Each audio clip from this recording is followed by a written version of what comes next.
We are the morning hustle. What's up, hustlers? It's JeremiahLikeTheBible. Kyle's outside with the kids. L'Oreal's outside with the people. And Alton, who knows where Alton ever is. But I'm here with you for the morning after interview. And I am here with stellar nominated Christian hip-hop artist, Dante Pride. Brr, brr, brr, brr. We was just talking before the camera started rolling. Dante, you're from Decatur, Alabama. From Decatur, Alabama. I'm from Decatur, where it's greater. Man, please. East side, Atlanta. What's up, y'all? What's up, Decatur?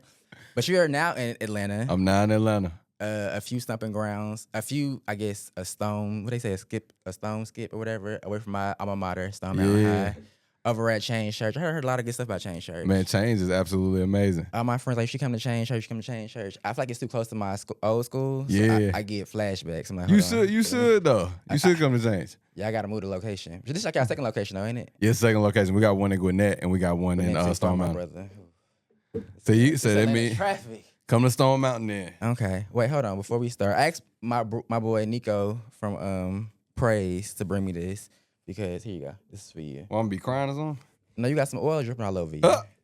Hey! You have a new song on your EP, Come As You Are, with our very own Reach Media's Erica Campbell. Yeah. Get Up Mornings with Erica Campbell. What was that like? That's a major collab. Yeah, That's man. something like to blink at Erica Campbell. Erica Campbell, man. What's so crazy is I was telling them earlier, I actually did this song with EC about 3-4 years ago. Oh, hold on. He said EC. They friends. Yeah. They friends. Yo. I was like, hi, Erica Campbell. I've been sitting on this for about 3-4 years, man. Oh, okay. And so what's so crazy, my wife actually would do makeup for Erica Campbell when she was in the South. Okay. Like whenever she'll come to the South, and I remember my wife told me one day, she was like, "Yo, like I'm gonna tell EC you do music." And I said, "No, you're not. Like don't ruin the relationship." And I'll never forget, man. I had got off social media for a second, Okay. and I had got on, and the day I got on, Erica Campbell was blowing up my IG, like going through liking all my stuff and liking all my videos and stuff. And next thing you know, I got a message from her. She was like, I gotta have you on the show. And they had to be like 20, 21, somewhere around that. And so yeah, man, 21, 22. But yeah, man, me and EC, we been locked ever since, man. It's been Next time I see him, like, hey, EC, she'll be like, boy, you is not Dante Pride. Get Oh, my God. Get out my face. Get out my face. So, one thing about me, when I do my interviews, I got to get down to the nitty gritty, the Come on. research of it all. So I want to know, this is very important for really, seriously. Take my glasses off. Uh-oh. How many tests did you fail because you was on the back writing them raps in school instead of doing your actual work? Let's talk about that. Man, my mom was a school teacher. Oh, that'd be the worst kids, actually. Man, look, she was a school teacher. So in elementary school, that second grade, I made good grades in. Okay. It was when I got to middle school, I was wilding a little You was bit. playing, I was see? wilding. My mom was embarrassed. She was embarrassed. But it was grades a little bit. I was gonna say it was behavior, not grades, but I think my 8th grade year definitely was It's because both. you used to be busy handing out mixtapes in the bathroom. But you playing, but for real though. I heard. I For told you real, I though. did research over here, Dante. Come on, look. I heard about you handing out these mixtapes to the people. I was passing out mixtapes, man, and the students and stuff, they laughed. They was what I laughing heard. because they was like, I never heard of what is Christian hip hop, what is gospel rap. So yeah, man, they teased for a little bit, man. But it's all good. And now my boy signed. Hey. I feel, but you're also a signed artist. You're also a pastor. Yeah. Which threw me off because most pastors I know don't wear fitted hats, overalls. I be wearing grills and stuff too, y'all. But Y'all it too ain't hip. it. Y'all too young for me. I like my pastor with a big Steve Harvey suit on. Oh my God. That's how I know you saved and sanctified. Y'all be having J's on the pool. I'm like, oh, he's too young. He's too young. But you with the young folks, ain't you? I'm with the young folks. Okay, they like that. Same with the Middle old school folks. and high school. I gotta be with the old folks. With they Tyrion, they got peppermints in their purse. I got a team though. I got a team. I Okay. get a chance to lead. They adults, so you know what I'm saying. Like we got a little mixture on the team. We got some Okay. young adults. Okay. We got some millennials. Okay. And then we got some others that's on the team too. They got the the strawberry candies and stuff in they. How do you feel though? Obviously, like being a youth pastor, that's like when you a kid, you ain't trying to hear all that. You like, I'm Yeah. trying to be outside with the people. Facts. What based on, are you a PK? I'm a also? PK. Yeah. So growing up, having that as like your experience, how do you think that has affected your approach to talking to young folks now in the church in this new ever changing world? Now you got cell phones, you got TikTok. It's so much stuff that we didn't have before. Yeah. There's so many distractions. How has that impacted the way you like connect with them? Man, it's so different now, man, because I think back then, it's this this honor component where it's like, yo, like pastors didn't really open up and talk about different things. You know what I'm saying? And it's like now these kids want to know that. I was talking to somebody earlier and I'm like, yo, man, if you take a pie chart of 100% preaching and stuff like that, man, like that's only like 30% of pastoring. Right. 70% is actually how you live your life. And I was telling someone earlier, it's like, yo, they don't care what you reading on the paper. They want to see if you can make that paper walk. Yeah. If you can make that paper walk, if you can live this thing out, man, that's what they looking at, man. So I would just say, man, authenticity. You know what I'm saying? Like, I don't have to come to my students like I got it all together that day. Yeah. If I'm having a bad day and they see me, they like, what up, Pastor Dante? How you feeling?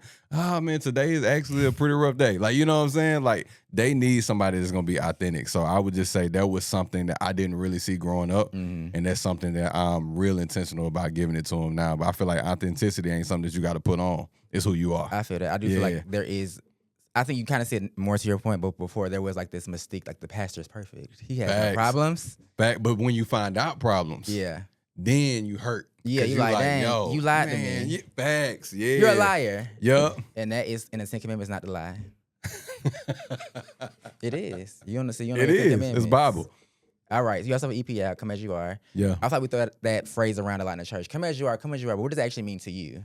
Come as you are is, for one, it's twofold. Of course, it's by how you dress. Like, I feel like at the end of the day, like you come in with a hat on. If you go to a restaurant right now, and because they say it's U.S. etiquette not to wear a hat when you sit at the dinner table. That's what they say.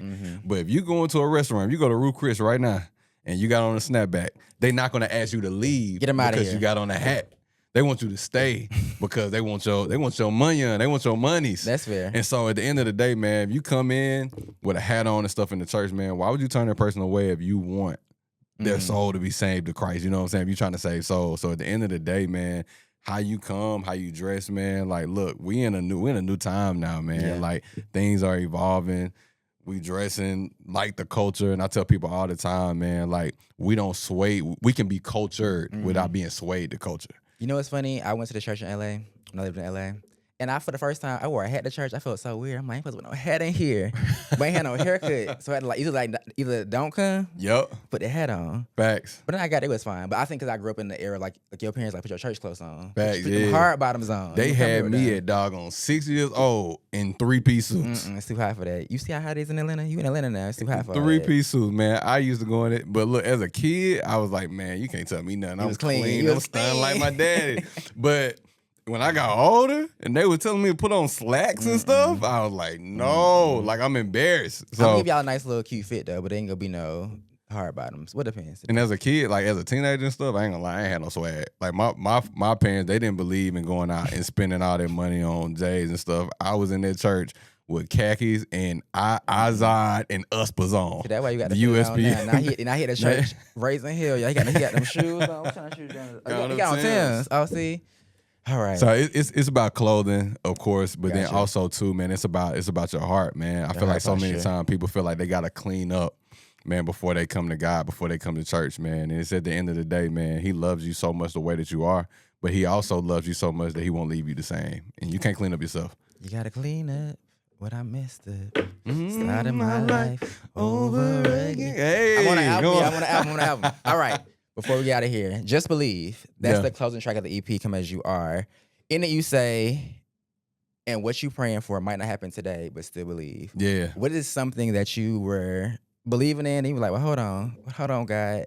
I asked for that about 2 years ago. It still ain't came. Yeah. You was kind of getting weary. Yeah. But it turned out all right at the end. Yeah. I just feel like we're all believing God for something. So it's kind of like, I believe all of us are living in some answered prayers. Yeah. So it's like you get the thing that you was praying for, and then you're like, oh, but it's still something else. I still ain't got that. And so, man, out of all the things that have happened over the years, man, it's still some stuff I'm believing God for. Me and my wife are super transparent about this, but we believe in God for kids. You know what I'm saying? You want kids? I want kids. Okay. I'm a youth pastor out here in these streets. That's probably where I'll be like, dang, all these kids, let me just go be an uncle, the fun uncle at the church. I want some little Dantes and some little L'Oreals running around here. Okay. And so, man, we've been believing God for kids. We've been married for 7 years. We've been trying for quite a bit of them 7 years, man. And I got married young. You know what I'm saying? I'm still a youngin'. I don't know. I ain't gonna tell y'all my age, but I'm still fresh. But anyway, man, we still believe in God for some kids, and that has not happened yet. And it gets very discouraging when you see people having kids that may not necessarily want kids, and you like, God, we having holy, we in holy matrimony. Yeah. You know what I'm saying? We doing this thing the right way, and it's like, God, where you at? And so my thing is, I have to trust that He's the author. He's the finisher. And so at the end of the day, man, He knows exactly how this story is going to play out. And I just got to keep trusting Him. And even though it may tarry, man, I just got to keep trusting in Him, knowing that it's going to happen. So we praying for y'all. Y'all send a prayer for Dante. He want the kids. Everybody don't want kids. I done been around some kids, these little bad little kids. And even despite that, Dante like, I still want to love on you. Yep. And raise you up and rear you up in the things of God. Yeah. So I love that for you. We'll pray for you. Do you have anything else outside of the music coming out? You have the EP that's out. What else is coming up? We got a tour. Man, so we working on that right now, man. So Okay. we working on that. So I do think y'all may get some tour stops before the year's over with. I'm doing a concert in my hometown. Decatur, Alabama, not Decatur, Georgia. I'm doing not Decatur, Georgia. Not where it's greater. Yeah, we doing it in Huntsville, Alabama. It's close to Decatur. Gotcha. And so, man, yeah, we're gonna celebrate the project and everything, man. So that's what I got coming up. And plus, this EP coming out. And even though this EP is out, this EP is already out, Lord. This EP is out. That don't mean I ain't working. Like we working now. I mean, he got songs in the vault from 4 years ago with EC. With EC, So I know what some stuff in the vault. Now he go pop out in a few years. You know, he got Kirk. Man, I ain't got Kirk yet, Okay. but Kirk, if you see this, You got Kirk. You can run the same play that EZ did. Just like the videos and send it in. I just chopped up with Fred Hammond and Dietrich Hammond like last week. You get them on a project. Fred reached out before. Fred DM'd me. Oh, my He bad. was like, You man, know Fred already. he My said, bad. "You hard, nephew." We haven't really connected, but I felt something when he called me nephew. Fred, Okay. I think you call a lot of people nephew, but I really took that to heart. So when I come up to you and call you uncle, don't look at me like Don't act brand new. Don't Fred, act. man. Yeah. Nah, Don't act he brand from new. Detroit. He keep it real. You know, I like Fred Hammond. All right, y'all. Dante gotta go. He gotta go. You know, go pastor. Gotta talk to the kids. Gotta talk to EC. He only had a little bit of time for me today. And work on the kids. And the kids. Don't work too hard on the kids. This is a family show. This is a family show, y'all. No, it's been a pleasure, Dante. It's been a pleasure to meet you. Likewise, yes, sir. Keep your head up, my brother. Y'all keep your head up too, hustlers. This is the morning after interview. Jeremiah Like the Bible. Dante Pride. We out.